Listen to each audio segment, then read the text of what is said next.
Media में बहुत बातें सुनी होंगी बट मैं बताती हूँ राधिका यादव की सच्चाई। मेरा नाम हिमांशिका सिंह है। राधिका यादव मेरी बेस्ट फ्रेंड थी। हम पिछले 8-10 साल से बहुत क्लोज थे and I just lost her. मुझे लगा नहीं था कि मैं इस चीज के बारे में इतनी जल्दी बात करूंगी बट मेरे पास कोई और चॉइस नहीं है। कल ही मैं उसकी बॉडी देख कर आई हूँ। इस वीडियो का सोल पर्पस यही है कि तुम सब जान पाओ कि राधिका कौन थी।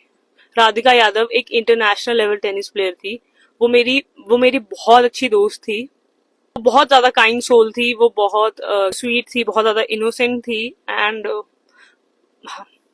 वो पिछले 18 साल से टेनिस परस्यू कर रही थी। उसको फोटोज क्लिक करवाना और वीडियोस वगैरह बनाना बहुत ज्यादा पसंद था।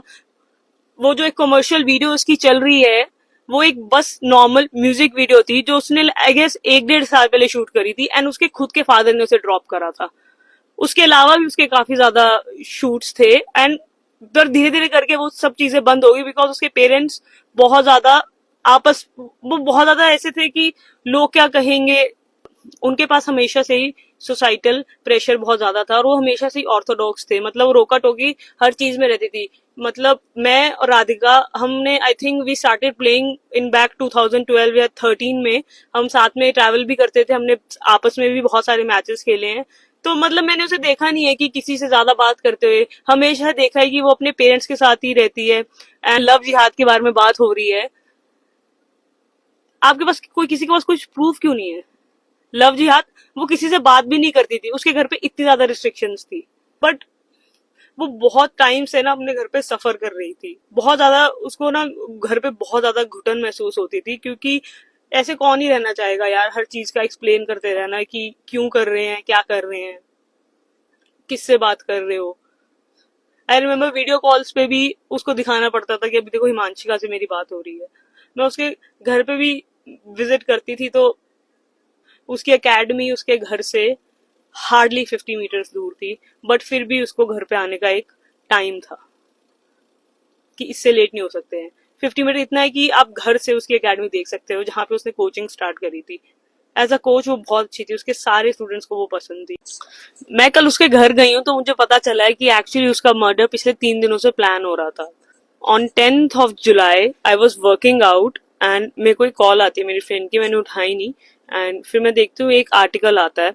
होता है कि Radhika Yadav shot dead by her own father and सबसे पहले मैं राधिका को कॉल करती हूँ और उसको बोलना चाहती हूँ कि थैंक गॉड कि ये तू नहीं है, थैंक गॉड कि ये तू नहीं है। एंड वो मेरा कॉल नहीं पिक करती है। फिर मैं आर्टिकल को फिर दोबारा देखती हूँ और मुझे वो घर देखता है और बस मुझे ऐसा लगता है कि it's the end of the world. मतलब मेरे पैरों के नीचे से जमीन चली जाती है। Then I called her sister and मुझे somehow I managed to went to the cremation and वहां जाके मुझे ये चीज पता लगती है कि उसके डैड एक्चुअली 3 दिनों से उसकी डेथ प्लान कर रहे थे। इग्नू रिवॉल्वर लेकर आए थे एंड बस उसकी मॉम को दूसरे कमरे में रखा था। उसके भाई को किसी बहाने से बाहर भेज दिया गया था। राधिका के पास एक डॉग है लूना एंड वो पिटबुल है। तो मतलब she would have also saved her but उसको भी घर से थोड़ा बाहर रखा गया था and he waited for the right moment और पीछे से मार दिया। मतलब 5 गोलियां कौन सा बाप मारता है? मुझे तो ये समझ में नहीं आ रहा इतना उसने क्या ही करा था। अपेरेंटली उसके डैड उनके फ्रेंड्स के इन्फ्लुएंस में आके, क्योंकि उसके उनके जो फ्रेंड्स थे वो बहुत ज्यादा जेलस हो गए थे राधिका की सक्सेस से।